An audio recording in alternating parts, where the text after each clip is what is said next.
I am 91 years old, and my hands shake too much to hold a full cup of coffee. I have to fill it only halfway now, or I spill it on the rug. That is what happens when you get to the end of the line. The world shrinks down to the size of a room. Your body decides what you can and cannot do, and your mind is left alone with your memories. I spend most of my days in a worn-out armchair near the front window. I watch the seasons change. I watch the neighbors back out of their driveways. I watch people hurry down the sidewalk, checking their phones, rushing to work, rushing to be somewhere else. I know exactly what they are doing, because I did it for almost my entire life. They are preparing. They are getting ready for the day when their life will finally begin. I am speaking to you today because I reached that day. I reached the finish line. I saved the money. I paid off the debts. I followed all the rules. I waited for the perfect moment. And I am sitting here in an empty house, waiting to die, realizing that I entirely missed the point of being alive. I was born in a time when practicality was the only thing that mattered. You didn't dream. You didn't take wild risks. You found a steady job. You kept your head down, and you built a safety net. I got a job at a regional bank when I was 24. It was a good job, respectable. It paid a predictable wage on the 1st and 15th of every month. I told myself I would only stay there for a few years, just long enough to build a solid foundation. I had ideas back then.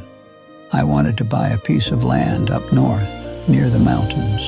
I wanted to build a small cabin with my own hands. I wanted to wake up and hear the wind moving through the pine trees instead of the sound of city traffic. When I met my wife, Eleanor, I told her about the mountains. She loved the idea. We used to draw little floor plans on paper napkins at the diner down the street from her apartment.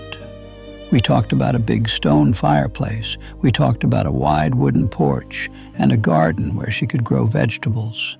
But the land was expensive, and the economy was always just a little bit uncertain. So I told her we just needed to wait. Just 5 more years, Ellie, I would say. Let me get this promotion. Let's put a little more in the bank. Then we'll do it right. We'll have peace of mind. She smiled and agreed. She was practical too. We both believed that delay was the responsible choice. We bought a small, sensible house in the suburbs instead. A starter home, we called it. We told ourselves we wouldn't be there long, just until things settled down. The thing about waiting for the perfect moment is that it never actually arrives. There is always a reason to wait just a little bit longer. When I turned 32, the bank offered me a branch manager position. It meant much longer hours, but a better pension plan. I took it. We had our first son, Thomas, and suddenly the safety net didn't feel big enough. We needed a college fund. We needed a newer, safer car. We needed to replace the roof on the starter home. So the 5-year plan became a 10-year plan. Life became a very well-oiled, highly functioning machine. I woke up at 6 in the morning. I put on a gray suit. I drove 45 minutes to the bank. I sat at a large mahogany desk, looked at paperwork, and approved loans for other people's dreams. I drove 45 minutes home. We ate dinner at 6:30. I watched the evening news in silence. I went to sleep. I did this thousands of times. I did this until my dark hair turned gray and my gray hair turned white. Every spring, when the weather started to turn warm, Eleanor would ask if maybe this was the year we should go look at properties up north. Just to look, she would say. And every spring, I would look at the spreadsheet. I would look at the bills. I would look at the fluctuating interest rates. I would shake my head. The timing just isn't right, I would tell her. The market is down. The kids need braces. Let's just wait until the boys are out of the house. When things settle down, we'll go. I didn't realize I was saying no to our actual life. I thought I was protecting us. I thought I was being the ultimate responsible husband, securing our future against any possible disaster. I remember one Saturday in late July. I was 48 years old. The boys were teenagers. Eleanor had packed a picnic basket. She wanted us all to drive out to the state park, just for the afternoon, to sit by the lake. I was sitting at the dining table with a stack of files. I had brought work home. I told her I couldn't go. I had an audit starting on Monday morning, and I needed to be perfectly prepared. I watched them pull out of the driveway from the living room window. I felt a sharp twinge of guilt in my chest, but I pushed it down. I rationalized it. I told myself it was a necessary sacrifice. I told myself there would be plenty of picnics later. When I retire, I thought, when I retire, every single day will be a picnic. I spent my 50s accumulating wealth. I put maximum contributions into every retirement account I could find. I paid off the mortgage on the starter home we were still living in. The floor plans we used to draw on napkins were thrown away a long time ago. We didn't talk about the cabin anymore. The waiting had simply become our permanent state of being. We had normalized the delay. I retired at 65. They threw me a party in the lobby of the bank. They bought a sheet cake from the grocery store. The regional vice president shook my hand and thanked me for 41 years of dedicated service. 41 years. I walked out to my car carrying a cardboard box with a coffee mug, some pens, and a framed photograph of my family. I drove home feeling strange. The machine had stopped. The waiting was over. The future I had been saving for had officially arrived. I walked through the front door and told Eleanor to start packing. The time had finally come. The decks were clear. We were going to buy the land. We were going to build the house. She smiled, but it was a tired, thin smile. We started looking at real estate listings online. We found a beautiful plot of land near a river up north. It had old growth trees. It was exactly what we had talked about all those decades ago in that diner. 2 months after my retirement party, Eleanor went in for a routine checkup. She had been feeling deeply fatigued for a few weeks. Her back ached. She thought she just needed some vitamins or maybe a new mattress. The doctor called us back into the office 3 days later. The look on his face told me everything before he even opened his mouth. Ovarian cancer. It was aggressive. It had spread. There was no surgery. There was no treatment that would make a meaningful difference. All the safety nets I had meticulously built. All the bloated savings accounts. All the flawless pension plans. None of it mattered. It was absolutely useless paper. I would have traded every single penny. I would have burned my life's work in a trash can for just one more healthy year with her. But the universe does not accept checks. You cannot bribe time. She faded so fast. It was terrifying how quickly she slipped away. I set up a rented hospital bed in our living room, right where I used to sit and do my paperwork on the weekends. I sat beside her for 4 months. I watched the vibrant, beautiful woman I loved wither into a ghost of herself. One night, near the very end, I was sitting in the dark, holding her hand. The house was dead quiet.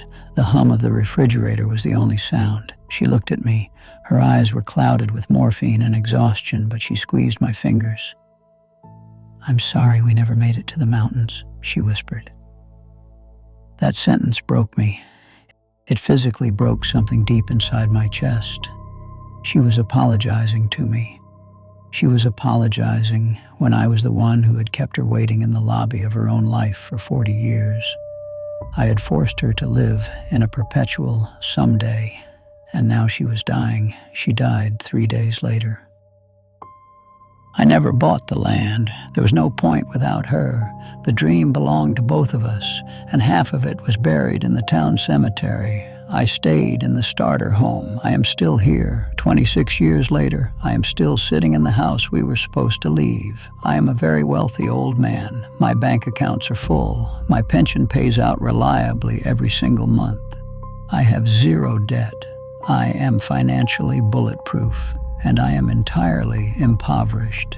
I look around this quiet house and I see nothing but deferred living. I see the ghosts of all the things we didn't do because the timing wasn't perfect.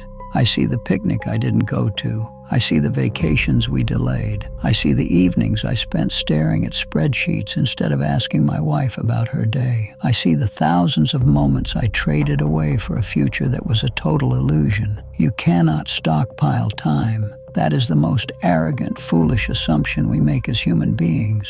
We treat time like it is money. We think we can save it up in a vault and spend it later when we are ready. Time is not money. Time is oxygen. You breathe it right now, in this exact second, or you lose it forever.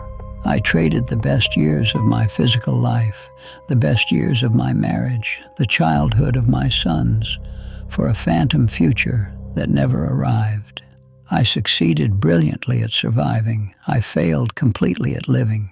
Now, my body is failing. My knees are gone. My eyesight is dim. Even if I wanted to build that cabin today, I couldn't lift a single piece of wood. The energy I had at 30, the strength I had at 40, it was meant to be used then. It wasn't meant to be hoarded for when I was old and fragile. I watch you young people today. I see you working yourselves into the ground. I hear you talking about the grind. I hear you talking about waiting for the perfect alignment of the stars before you take a breath. I see you staring at your screens, ignoring the people sitting right next to you because you are busy preparing for tomorrow. Stop. Please listen to an old fool who did exactly what you are doing. The timing will never be perfect. You will never have enough money to make you feel completely, perfectly safe. The economy will always be unpredictable. There will always be a crisis. There will always be a reason to stay late at the office. There will always be a reason to wait. Do not postpone your joy. If there is a place you want to see, buy the ticket. If there is a person you love, tell them today. Give them your undivided attention. If there is a passion you want to pursue, do it now, even if it's just for an hour on a Tuesday night. Do not wait for retirement to start living. You do not know if you will make it to retirement. And even if you do not know if your health will be there to meet you. You do not know if the people you love will still be standing beside you. Life is not a rehearsal. It is happening right now while you are waiting for the right moment. Every day you spend preparing to live is a day you have permanently lost. Do your work, yes. Pay your bills. Be responsible. But do not make security your God. Security is just a comfortable bed that you can quietly die in. It is nothing more than that. The light is fading outside my window now. The street lights are flickering on. Soon the neighborhood will go to sleep. I will go to sleep soon too. I don't have many days left. I am not afraid of the end. Honestly, I am tired. I welcome the rest, but I will take my profound regret with me to the grave. It is a very heavy stone, and I have carried it for a very long time. I hope my words can spare you from carrying the same stone. If this meant something to you, don't just quietly agree with an old man on a screen. Close this video. Look at your life. Find the things you are waiting for and stop waiting. Go live while you still have the legs to carry you and the breath to speak.